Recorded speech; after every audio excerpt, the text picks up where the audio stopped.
welcome to a special episode of the Lululoves podcast. Today I'm going to be talking about Romantic Crochet, which is my new book, my only book.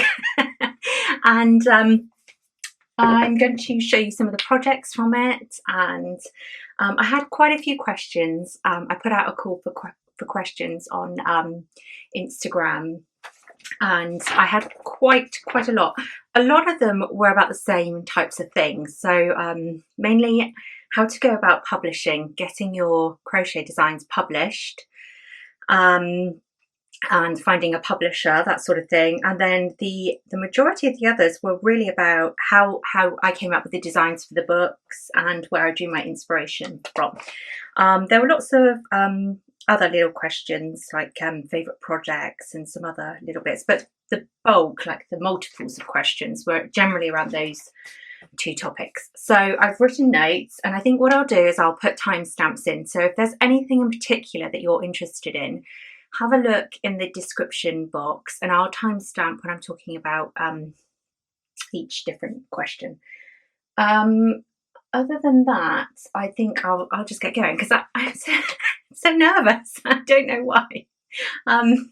But anyway, so just a bit about the book. I was contacted back in February of 2019 by a small publisher called Tuva Publishing. They are based in Turkey and they're a family-run publishing company, and they produce lots of crochet and craft books. So you probably will have seen some. I'd already taken part in several book tours for their books, so I was aware of them. They contacted me via email and said that they had seen my work over on my Instagram, that they liked my style and that they thought it'd be a really good fit for a book. So I did talk in depth about my feelings about deciding whether or not to do the book. I will link the video here and below if you're interested in that. I won't go over it again because it's just me basically being a big scaredy cat. But anyway, I decided to go for it. I think personally for me, writing a book was something that actually I'd always wanted to do, but you know, I think I do suffer from that sort of imposter syndrome, and I never really knew if I was good enough or my designs were good enough, or so yes, I bit the bullet and went ahead. Anyway, I finished designing all and making all the projects in the October of that month, and then the book, we finally started editing the following March, so this March. And then we went into lockdown, so it became a lot harder. So the book was delayed, but it's here now, and I am really proud of it. So I will just start with the first question, or the first set of questions, which were all about finding a publisher for your book, book or your patterns. I'm going to start with the questions about publishing in magazines, because I think lots of people want to know that. And I think when you start out crocheting and designing your own items, you sort of think there's a secret club, because the knowledge, I suppose, isn't really that readily available. You have to sort of hunt around for it. And for me personally, I had already been blogging and sharing free patterns and up on my blog, and at that point my blog was not monetized, so there was absolutely no money in it for me, and that went on for a couple of years really before I even put ads on my blog. I was just happy that I'd found a new hobby that I loved, and you know, I was sharing what I was doing, and I think the turning point came when I designed a crochet cushion cover, and I'll put a picture of it up here. It took a long time, and I felt like at the time, I remember feeling so proud that I had this really unique idea, and I thought, I'm going to submit it to the magazines. I don't really want to put it out for free. It's taken me quite a long time, and I think there's something a little bit unique about it. So I contacted Inside Crochet magazine, and they had already featured me in their blogger, like a blogger spot. So I already had a contact. So I emailed the contact that I had, and she forwarded me the email address for their commissioning editor. So I sent photos of the project and sort of said, you know, would you be interested in this? You know, and I didn't have a clue how the process worked or how far in advance you had to submit your designs. But she was lovely. And I will just say this as a side note, everyone I've ever contacted in the publishing world about anything has always been really, really helpful. So don't feel scared. I just think as a community, makers are just really generous people with their time. Anyway, she emailed back and said, actually, I'm really sorry. We've already got a really similar project coming up in our next issue. But I love your work, and I'd like to talk to you about another way we could work together. And that's how the column was born. So I wrote a column for Inside Crochet magazine for a year, actually, and I did really enjoy it. And they did ask me to do another year after I'd finished, but I just felt like I'd given everything I could at that moment. So I didn't continue on with it after the year. But that's how I started to get my patterns into the magazines. Now, it was easier for me, I'll admit that, because I already had a platform. And when you have a blog or an Instagram page, you have this portfolio of work, really, which is really what it is. So other people, other designers, publishers, editors, they can see your work. So I do think that's a really good idea. If you're new, you know, photograph your work, keep track of your ideas, and you can always refer people back to it. But if I was to start from scratch now and want to get a piece of my work published in a magazine, I would go about it this way. So first of all, I would make, if I was really new to it, I would make my garment or my design in full.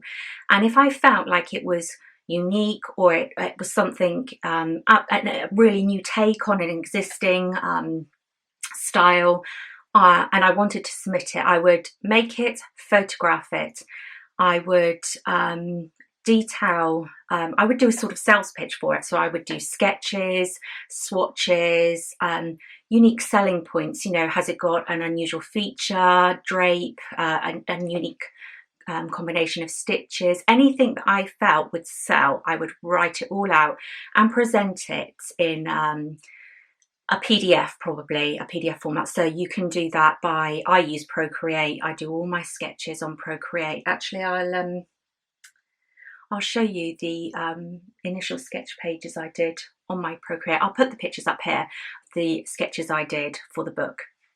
But I would do some initial sketches. They don't have to be great. Swatches, what yarn you like, you think would be suitable, what season. And remember that when you submit work to the magazines, they are generally working at least 6 months in advance. So there's no point in sending through an idea for an amazing Christmas project in November. It's just a bit late, really, for them. So just bear that in mind. So what else have I got? So once you've done that, yeah, I would then look at the magazines I want to submit to. And for me, you know, you want to have a relationship with that magazine generally. So go through the magazine and, you know, think, will I be a good fit? Will I be able to add something to this magazine? And then maybe have a look at their website. Now, I know that, for example, Inside Crochet, they do have submission guidelines on their website. So I'll link it in the description box below, and that will tell you everything you need to provide if you want to put forward an idea. If not, go through the magazine. Normally at the beginning, you will see a list of the staff or the people that work on the magazine, and look out for the name of the commissioning editor generally. And see if you can find an email address on their website or within the magazine itself. And then contact them. But I would do the majority of the work. If I was a brand new designer, I would do the majority of the work first. I probably would have a sample made and photographed. You know, once you have a relationship with the magazines, they often put out call for submissions, in which case you can just respond with sketches and some swatches and, you know, the sales pitch, I suppose, as it were. And you don't necessarily need to have pre-made that item. So that's how I would go about it. I mean, there's no right or wrong way, but there's no big secret either. You know, just go for it. And, you know, if you get rejected, try not to take that too personally. You know, I imagine they get lots and lots of submissions every day. Just keep going, and find a way to showcase your own work. So whether that's your Instagram, Facebook, you know, I know people that make money from selling their designs. They don't have Instagram or blogs. They just have a really, really engaged Facebook following. So find whatever works for you, really. For me, it's always been about my blog and my Instagram and now YouTube, you know. So I feel like I can interact with an audience and share my work that way. What else? I would also think about self-publishing, quite honestly. When that pattern was rejected from the magazine, I still was not prepared to offer that up for free. So I started my Etsy store, and now I sell my designs on Ravelry, Etsy, and Love Crafts. So, and you know, you can just do a simple design. In fact, you can get a simple design template online if you're worried. But if you are going to do that, I would probably suggest getting them technical edited, or paying for a technical editor to have a look at them, because when you work for the magazines, they generally tech edit all the patterns for you, so you don't have to worry about that. And they often sort out grading for you and all those sorts of things. So and obviously they photograph you, send off your sample once you've made it, and they photograph it for you. So there's a lot less work you have to do when you work for the magazines. But you normally have to do it in a tighter space of time, and you have to work to their deadlines, and you have to be really organised. And the other thing about working for the magazines is you hand over the rights to that design for a certain amount of time. Some magazines it might be 12 weeks, others it might be 6 months, and that means you can't do anything with that design other than promote it for that period of time. Which again, that works for some designers, and other designers prefer, you know, if you've got a really big website that's getting lots of hits, you might be better off putting those designs up for free and making money from your advertising. If you've got a really engaged audience and you know that you can make that money more than what the magazines will offer you through selling it yourself, you might be better off doing that. So there are so many different ways that you can get your work published, and you know, they all have pros and cons. And I think I will just say that I would find it hard to believe that many crochet designers could make a full-time living just by doing one. I think if you were just reliant on the magazines, you would have to be working full at it, maybe 2-3 designs a week to make a full-time wage out of that. And I do find that a lot of crochet designers do lots of different things for that reason, to make an income stream. So they work for the magazines, they self-publish, they do tutorials, they offer free patterns that make money through their advertising on their blogs. So they do workshops, they teach. So that's why I think you'll find so many of us have got fingers in so many pies. But what else have I got? Let me just make sure I haven't missed anything out. The other thing I would say is, if you are putting forward a design for the first time, make sure it's your best work. You know, if you're just sending in a pattern for a granny square blanket that's been done many, many times before, that's probably not going to grab their attention unless you've put a really unique new spin on it. The same with the smaller items. So there's no point really submitting a pattern for an egg cozy, you know. Just just put your best foot forward. That's the advice I would give you. And don't feel disheartened if you don't hear back straight away. Don't feel disheartened if you do and it's not the news you want. Just keep doing it, and you know, keep trying and keep improving and putting the work out there. So I think that's all I've got to say for magazine, getting your work published in the magazines. What else? Oh yes, even if you do make up that sample, you'll probably need to remake it. So some magazines offer yarn support, in which case they will send you the yarn to do that. You will then need to make your pattern and get that sent off for them to photograph. Some magazines will send you their samples back. They don't have to, especially if they provided yarn support. So, but that's something they will talk to you about. And they will also generally send you a style guide, which means you have to write using their terminologies, and sometimes they can change quite subtly between magazines, so that can be confusing if you're working for lots of different magazines. And then the other thing was about finding a book publisher. Now I don't really feel qualified to answer this, to be honest with you, because I was really lucky and I was approached. I do think that's down to the fact that I, like I said, have a big portfolio of work now. I have lots of patterns on my blog. I have an Instagram page with lots of photos on. So I do think that helps, but I don't see why you could not apply the same tactics into finding a book publisher. So for me, I probably would make sure I had a really solid idea for a book. You know, I would research what was already out there. I would look at the types of projects. Maybe I would have a list of projects for that book, a list of yarns, colours, schemes, and maybe made up samples. Definitely would have done all the sketching. And then when I felt like I had something solid to take forward, I would look at maybe contacting book publishers. And again, you need to research the types of publishers that are producing craft books.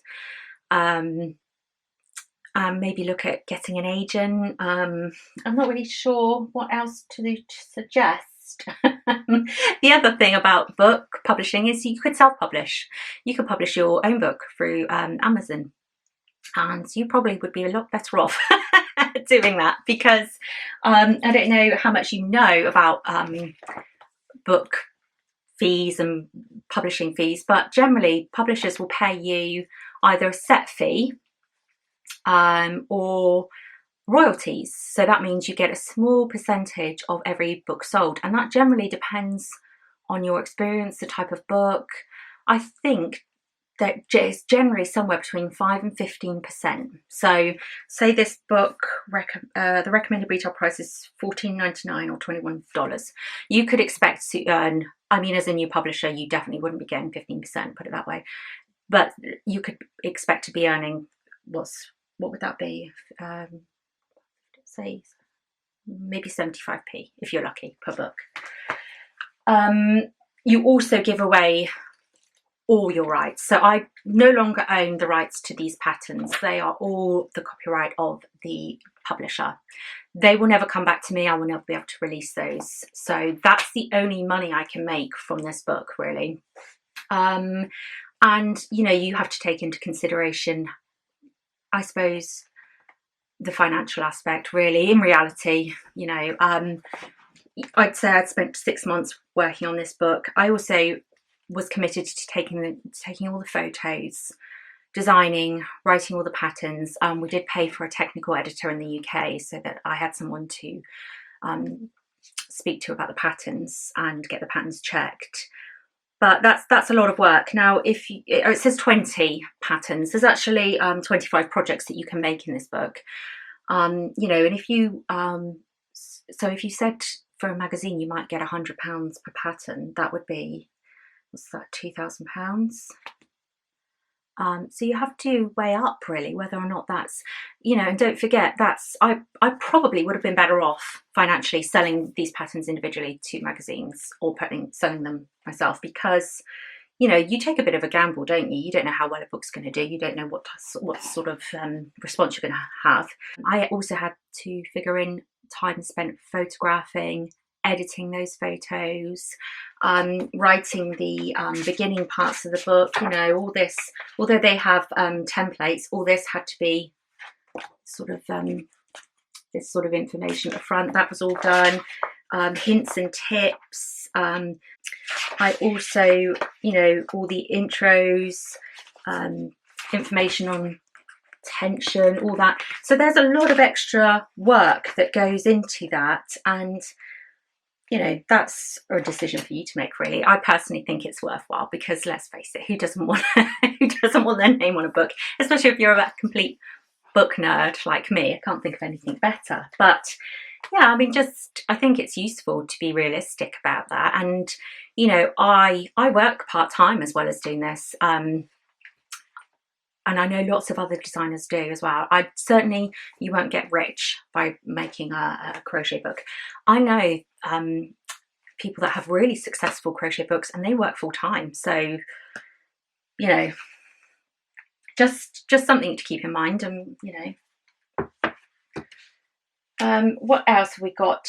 So the other question was, I'm sorry, I'm just going to have a swig of tea because we're 20 minutes in now, aren't we?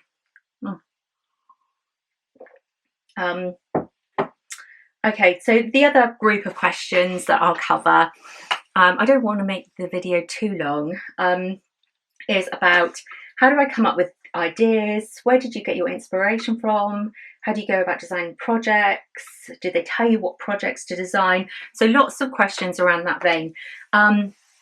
They did not tell me what projects to design. They really left that up to me. They asked for a minimum of 18 projects. They asked that it include a couple of simple garments, and that I sorry, that I used my own style, and that was it really. That was the brief. So I've put up the pictures, some of the sketches I started here. I already had a design books. I've told you this before. I do a design book for every year, so I already had a sort of little bank of designs that had never been made, that were a perfect fit. So I started off with a mood board. I did a mood board on my Procreate as well. I used some of my own images. I used images from Pinterest. I used yarn pictures, quotes. I just really put together a board of what I wanted the feel of the book to be. So that was my starting point. I then made a list of the projects I wanted to include, and I sent that over to the publisher, and I think there was only one project that they weren't keen on. I think originally I had some crochet bunting in there, and they said, well, we think maybe you could come up with a different project. So, you know, fair enough. I personally love crochet bunting, but it's not for everyone. So I think in the end I did another garment. I can show you what I made instead.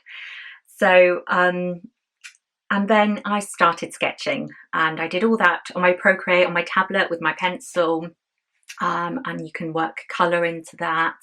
And then they already had a sponsor for the book, a yarn sponsor, which was Sheep Years.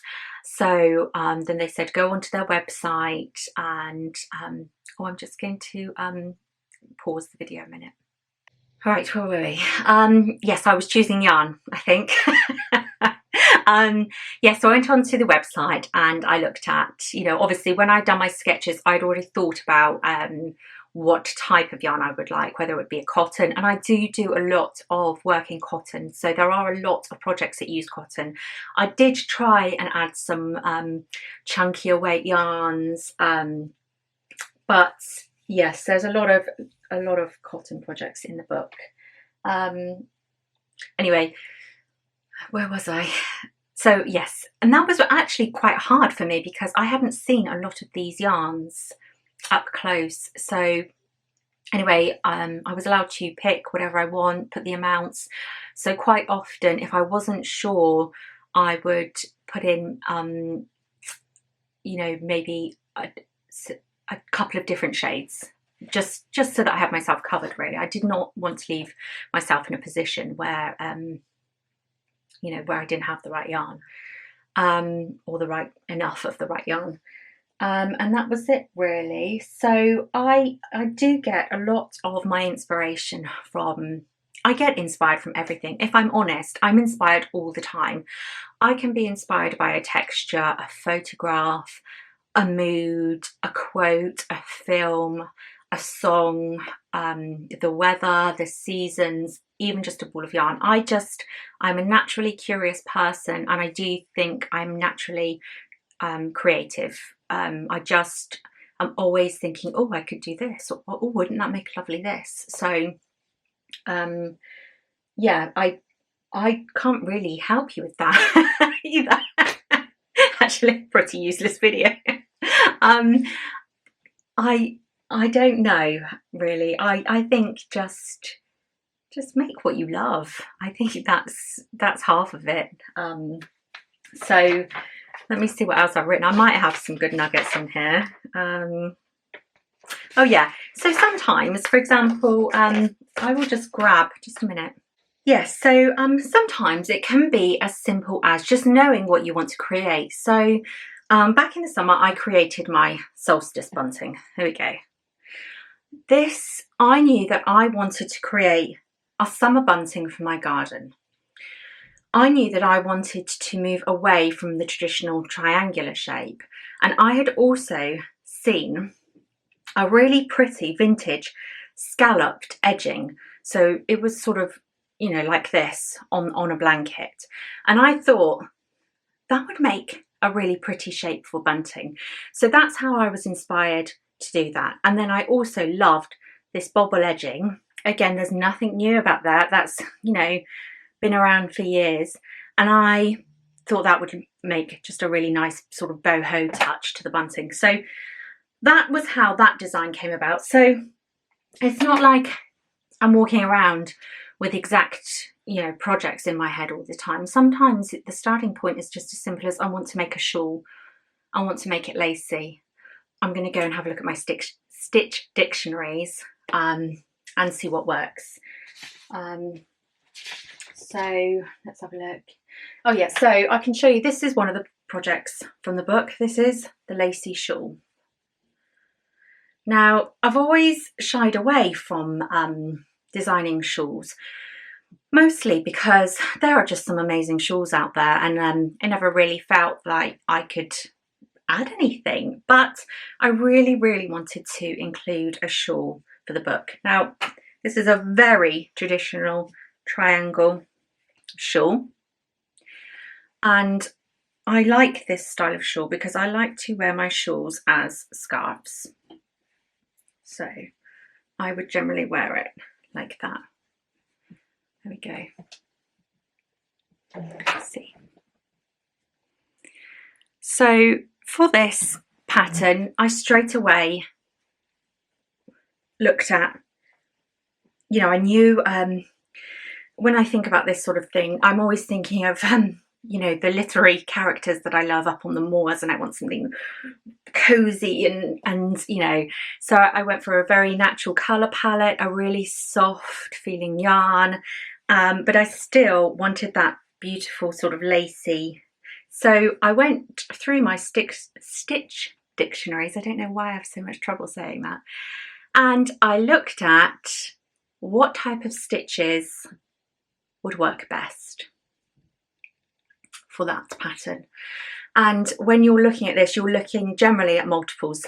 You know, you need to make sure that they all, you can, well, they're all divisible by the same number. There's a little bit of maths involved, you know, so when you're looking at your stitch dictionaries, you want them all to be able to fit your numbers. So, and that is how that project came. It's got a very simple edging, you know, there's nothing too groundbreaking about it, but well, nothing groundbreaking at all actually, but I love it. So that's one of the patterns. What else have we got? So I can show you, this is another pattern, and this again was one of the garments. Now, I'm not a very prolific garment maker. I've made very basic garments. I generally don't do a lot of shaping. I mean, I have, but it's not something I feel very confident with. So I knew that any garments that I created for the book would be very basic. And you can't get more basic than this, really. This is the lacy tee. Now, they are mostly summery kind of garments because that was the season that I was working in. But this is just the simplest t-shirt, let me see. Actually, this one has been made up for my daughter because I did not have any additional budget for photography in the book, and my eldest daughter, she's 20 now, she very kindly offered to model, so a lot of the samples were made up either for her or me.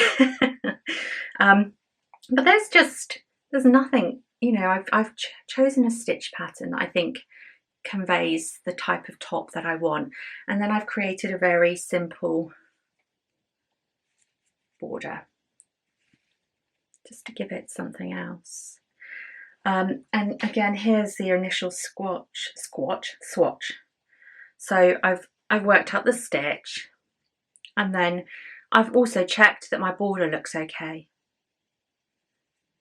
on that.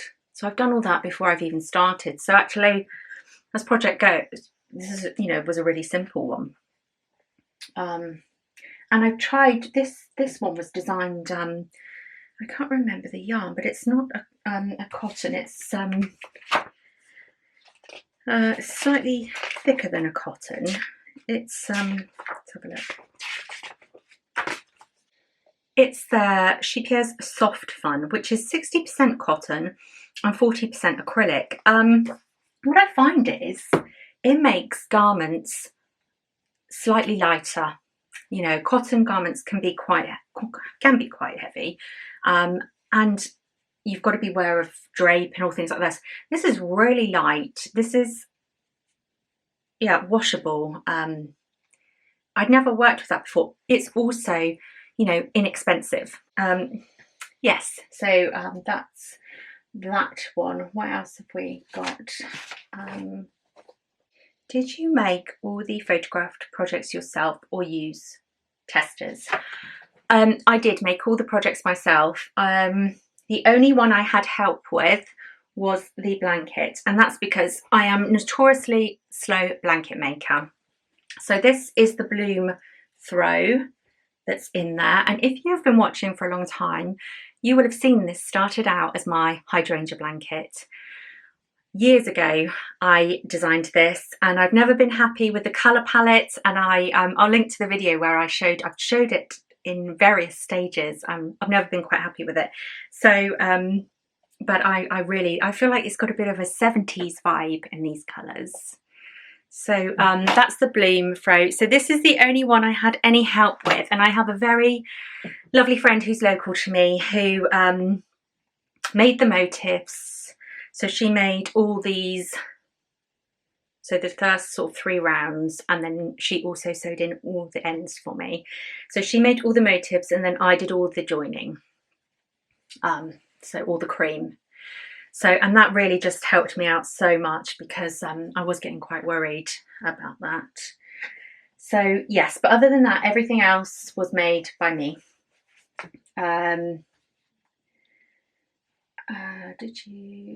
We didn't use testers because, for one, I didn't have a lot of time when it came down to it. I think I was probably designing and making and writing up a project a week by the end. So what I was doing was writing the pattern out. I would also then sketch a chart for it, or I started to, just to help the process be a bit smoother. So then I would hand draw a chart, send that over to my lovely technical editor, Rachel, and then she would check the pattern, and then she would chart the pattern from the written pattern. So it was almost kind of being tested like that. So, and then, you know, when you're charting something from a written pattern, you can see straight away when there are errors. So they weren't actually made. So, I mean, that does worry me a bit when it comes to things like sizing, but Rachel did all the grading, and I trust her. So we used the Yarn Council sizing and things like that. So, but yes, so for example, this top has only been made in the small size, but because of the shape, you know, this top would fit probably 3 sizes, so not too worried. What was the hardest bit about writing the book? What time are we on? The hardest bit for me, if I'm honest, was the photography. I definitely yes, I definitely would be more considered, I think, in agreeing to photograph pictures for a whole book. Partly because I'm not a professional photographer. I take photos for my blog and Instagram. I do not even have a DSLR camera. I have a little mirrorless Canon. I photograph everything on automatic. So I have pretty basic skills. I don't have access to a studio. I do have a reflector. I used a reflector to bounce light. Yeah, so I really always use natural lighting for my photography. And of course, I didn't anticipate that I would be finishing some of the projects late September. And, you know, if you live in the UK, you know that by October, you're getting dark at 4 o'clock. And if you have a rainy day, it's grey and dark all day. So there are a few projects in there that did not photograph as well as I would have liked, if I'm honest. I mean, I'm happy with it. You know, they knew that I wasn't a professional photographer, and I think it does give it a really intimate feel, because it feels to me like an extension of my blog. So yeah, I'm happy with it, but I found it's very stressful. I will say that, because I'm also a bit of a perfectionist when it comes to things like that. And yeah, I found that was the hardest bit. So actually, I really enjoyed the process of designing, the writing, the making, obviously. But yeah, that definitely was the hardest thing for me. And what are your favourite projects from the book? I think I've probably shown most of them, but here's another one I brought out to show you. I love this. This is the Rambling Rose cushion. And again, I was inspired because when I designed this, the roses were blooming, and I just had this idea of them stumbling sort of over a window ledge. So that was the inspiration. I almost wish I'd sort of made this a bit more obviously a window, but you could still do that. So yeah, I absolutely love that. I love the texture, and it's just a very simple back, but some really simple colour work. So I like that. Oh, this is definitely one of my favourites. This is my teapot cozy. How lovely is that? I'm just in love with this. And this is a design inspired by my crochet collar pattern. So it uses a similar method to create these shells, and I just love it. I really want to make another one in a more neutral colour as well, but yeah. I know not many people use tea cozies anymore, but I love that. And then the other one I brought in to show you is this really simple wrap. Now this is the one that I substituted the bunting for. And this, oh, I should have worn it for you. It's just a really simple cowl that you just slip on like this. Now the original design showed this with a really lovely, well, you're not going to be able to see because I've got a cream jumper on, a really lovely edging. But actually when I finished it, if you wear it this way, you can just see that they create this sort of scalloped effect. So I just left it because I thought, you know, sometimes simple is better. And I feel like this is something that I definitely would wear. Well, I would wear all the items actually, but and the nicest thing about this is it's really, really simple.